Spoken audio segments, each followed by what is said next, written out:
And for every 150 shillings men earn, women earn 50 shillings less. This is according to the latest World Bank Group report, which further indicates a massive, wider than expected global gender gap for women in the workplace. As Wairimu Njenga narrates, in the 190 economies surveyed, no country provides equal opportunity for women, not even the wealthiest economies.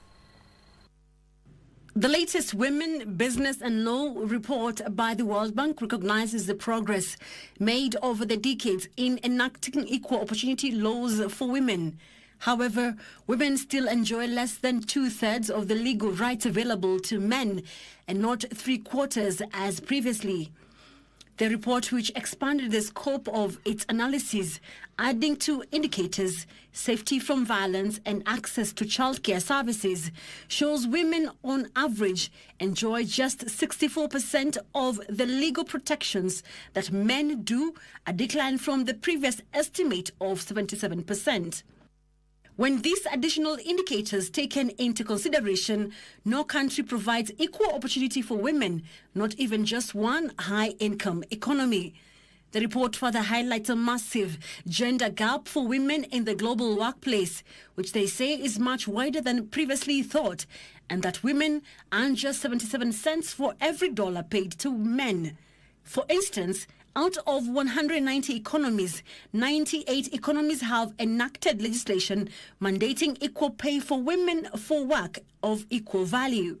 Countries such as Jordan, Malaysia, Oman, Sierra Leone, among others, have enacted 10 reforms mandating equal pay for work for equal value or lifting restrictions on a woman's ability to work in industrial or dangerous jobs. 35 economies, fewer than 1 out of every 5, have adopted pay transparency measures or enforcement mechanisms to address the pay gap. Experts perceive that approximately half of women in the examined economies have equality when it comes to pay and access to high-paying jobs. Chief Economist of the World Bank Group and Senior Vice President for Development Economist Gill says discriminatory laws and practices are preventing women from working or starting businesses on equal footing with men, noting that closing the gap could raise global gross domestic product, essentially doubling the global growth rate over the next decade. The implementation gap highlights how much hard work lies ahead, even for countries that have been instituting equal opportunity laws.